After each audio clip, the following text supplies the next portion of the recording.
Hi everyone, so welcome to June, and cash rate stays the same, although the comments from the Governor clearly indicate that they'd be happy to increase rates if they had to. So the next big meeting is August. The market's completely divided as to what they'll do, so which basically means no one really knows. I've been playing an album today by an English DJ, goes under the name of Burial. And since the budget and 3 rate rises, that kind of feels how the Australian property market is being represented at the moment.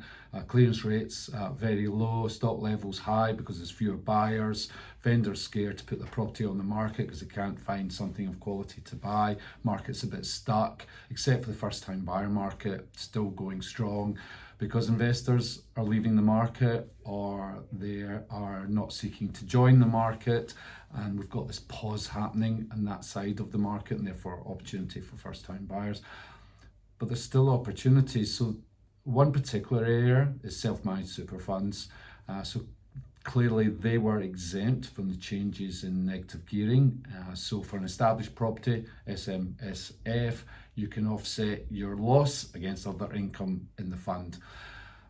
Big banks pulled out of SMSF lending many years ago. They just considered it too high risk, but there's plenty of lending opportunities out there.